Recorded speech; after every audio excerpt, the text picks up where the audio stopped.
First of all, I want you to know that I was going to do like a floor routine on the way out with Samoa. But we decided it was a little too crowded, and it would be... can't touch his toes. And I can't touch my toes. So we scrapped that idea. You are the last team of Olympians and Paralympians that we will have the honor of welcoming to the White House. But the story of this year's Team USA is all about firsts. Our Olympians came in first so many times more than anybody else. It wasn't even close, 46 golds. Not to brag, but 46 golds.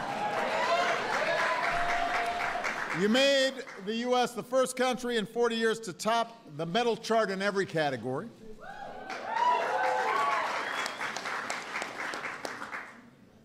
And it was a feat built one unprecedented accomplishment at a time. So, for example, only one American woman has ever won gold on the vault. Only one American has won 4 golds in gymnastics in a single game. That would be this young lady, Simone Biles.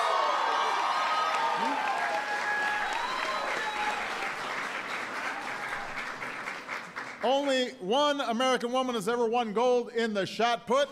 That's Michelle Carter.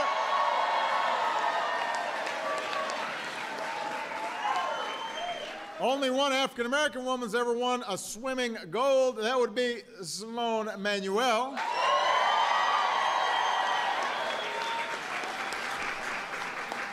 Only one American boxer, male or female, has ever won back-to-back Olympic golds. Clarissa Shields. Only one cyclist has ever won 3 golds in the same event. America's Kristen Armstrong, who did it in the driving rain one day before her 43rd birthday.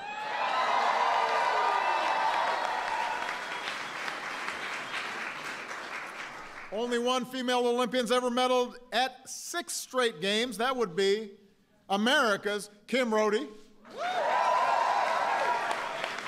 Only one female track and field athlete has ever won 6 golds, and that would be America's Allison Felix.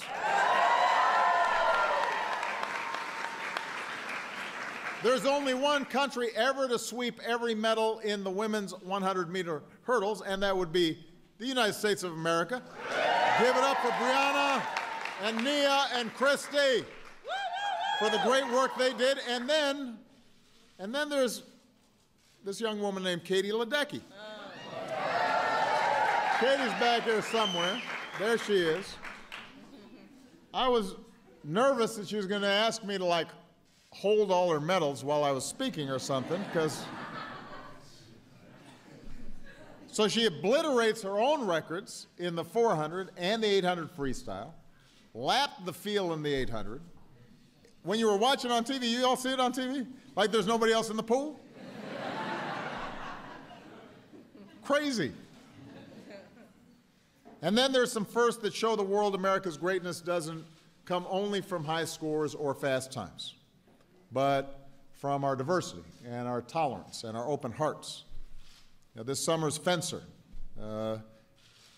Ibtihaj Muhammad, became the first American female athlete to compete in the Olympic Games in a hijab. And that's important, too, because one of the wonderful things we love when we see our Olympians is everybody's from all kinds of different backgrounds and shapes and sizes, although all very good looking. Just exuding health, you know, they're like everybody's teeth's really white and their eyes are really shining. Fruits and vegetables. Fruits and vegetables.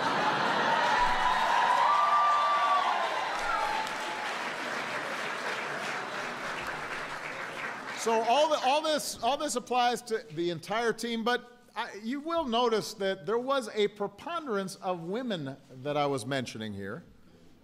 One of the reasons our country is so proud of this year's Team USA is 2016 belonged to America's women Olympians. I mean, y'all crushed it. We had more women competing in these games than any nation ever. Our women alone won more golds than most countries did. Our women 61 medals, most ever by any women's team, breaking the record set by, of course, Team USA 4 years ago. And, you know, as the father of two young women, for them to have that example of health and drive and competition and persistence and strength, it makes me really proud. So thank you, all the great jobs that you guys did. Now, this year's Summer Olympians gave us enough milestones and moments to last the next 4 years. Michael Phelps became the greatest Olympian of all time, broke a 2,000-year record for the most individual Olympic titles. If you're breaking like a 2,000-year record, that's pretty impressive. You know what I mean? If they got to go back to the Greeks, that's an impressive record. Our men and women's basketball teams continue to dominate the world. Sam Kendricks, a U.S. Army reservist and pole vaulter, somehow stopped himself mid-sprint and stood at attention when he heard the national anthem playing on the other side of the stadium. Thank you, Sam.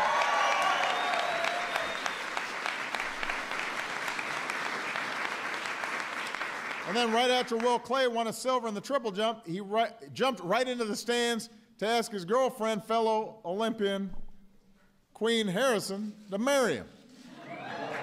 So there was all kinds of stuff going on here. Of course, we continue to be inspired by our Paralympians like Alyssa Seeley. Her doctors once said she might not walk again. Then she went out and won a triathlon. Sorry, doctors. Brad Snyder, Navy veteran, lost his eyesight to an IED in Afghanistan, went out and won 3 golds in the pool.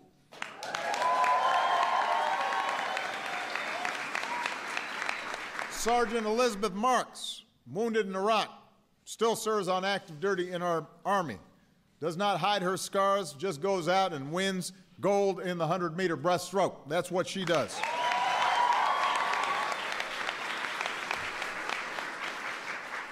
And then we're in awe of American athletes like Abby D'Agostino, who showed that the Olympics are about more than just setting records. It's about sportsmanship and character. Some of you saw when Abby collided on the track with another runner tearing her ACL. Abby popped up, reached out her hands to her competitor and said, "Get up, we have to finish this race. We have to finish this race." And that's a remarkable sentiment in the middle of an individual event. But that's exactly what the Olympic spirit and the American spirit should be all about. So now,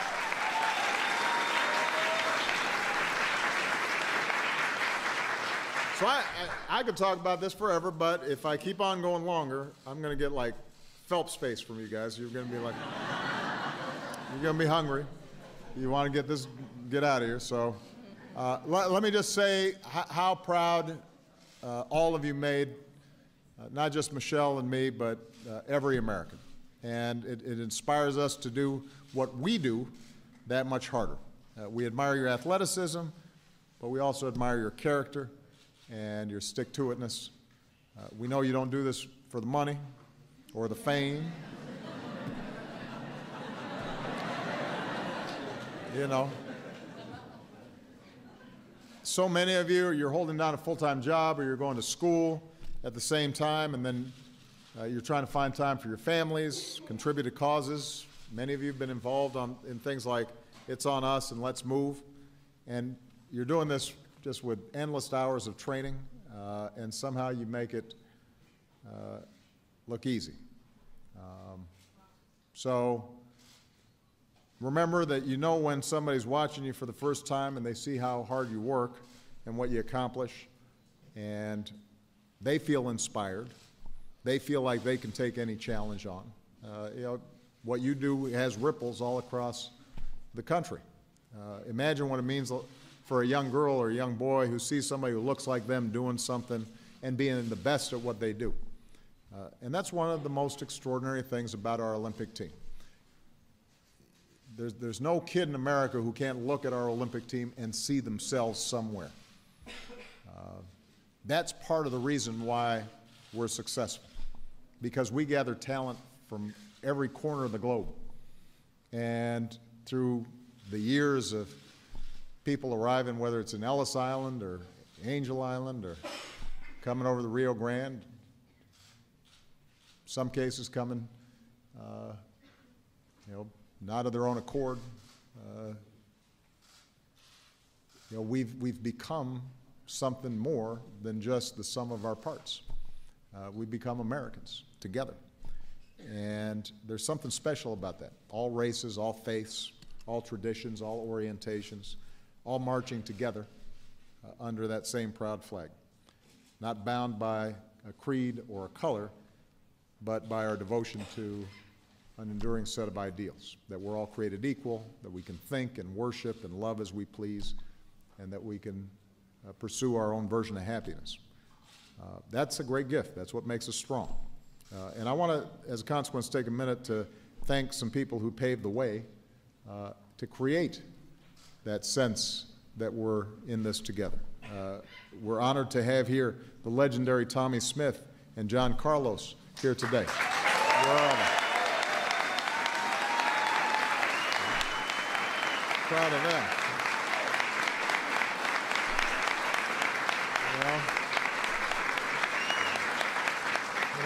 Their powerful silent protest in the 1968 games was controversial, but it woke folks up and created greater opportunity for those that followed. And they're now in the brand new Museum of African American History and Culture. You can see their cleats.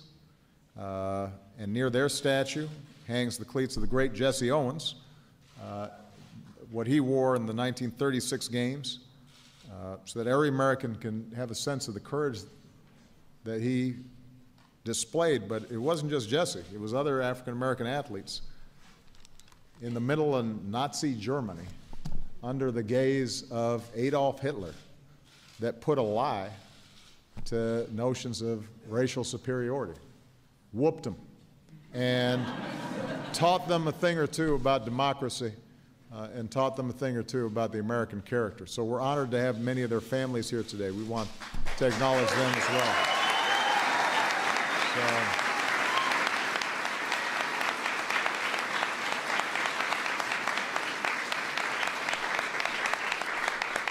In fact, Jesse Owens once said, "The purpose of the Olympics is to do your best." And Michelle, Joe, and I want to thank all of you for not just doing your best, but inspiring our best. Thanks for leading by example, not just every 4 years or when the cameras are on, but every single day. So congratulations. God bless you. God bless the United States of America. Hey.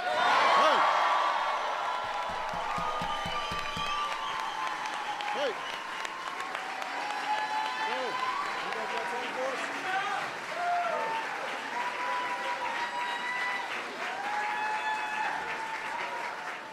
So, we set up a separate mic for Simone.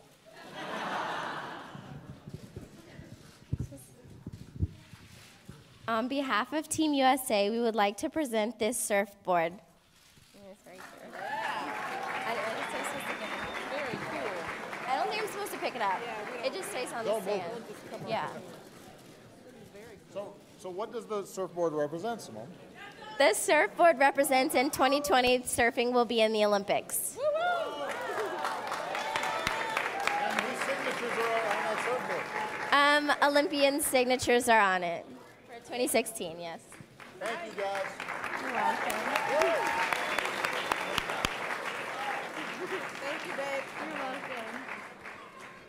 All right. Come over here. All right, Mr. President, thank you so much for inviting all of Team USA into your house, especially the USPNT, the soccer players back there, all looking good right there. And on behalf of all the Paralympians here, we'd like to present you with the Paralympic side surfboard over here.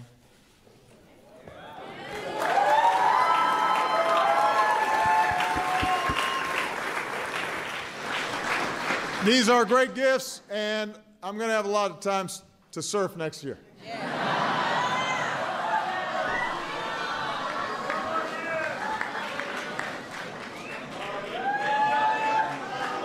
Thank you much. Thank you, everybody.